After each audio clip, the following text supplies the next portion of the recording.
السلام علیکم دوستو، امید ہے سب خیریت سے ہوں گے، ٹھیک ٹھاک ہوں گے۔ منفرد باتیں ہیں۔ اے ایمان والو، تم کھلے گناہوں سے بھی بچو اور چھپے گناہوں سے بھی۔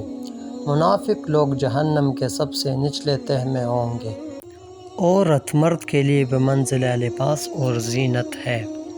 بے شک اللہ تعالیٰ نے مومنوں سے ان کی جانیں اور ان کے مال جنت کے عوض خرید لیے ہیں۔ اے ایمان والو، تم ایک دوسرے کو برے القاب سے نہ پکارا کرو، اپنے رب سے گڑ گڑا کر چپ کے دعا کرتے رہو۔ لوگو، اپنے رب سے ڈرو جس نے تمہیں ایک جان سے پیدا کیا۔ اللہ تعالیٰ لوگوں کے لیے مثالیں بیان فرماتا ہے تاکہ وہ سوچے سمجھے۔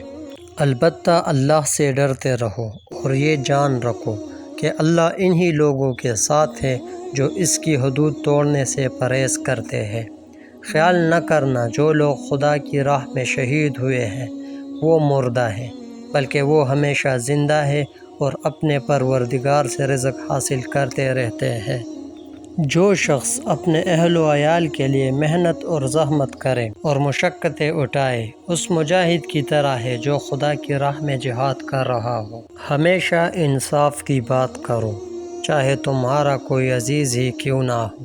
اگر تم بدلہ لو تو بس اسی قدر جس قدر تم پر زیادتی کی گئی ہے، لیکن اگر تم صبر کرو گے تو یقیناً صبر کرنے والوں کے حق میں بہتر ہے۔ اللہ فضول خرچی کرنے والوں کو پسند نہیں فرماتا۔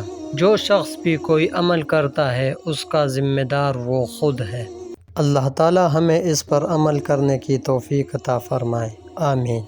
یہ قیمتی باتیں اپنے دوستوں کے ساتھ ضرور شیئر کریں۔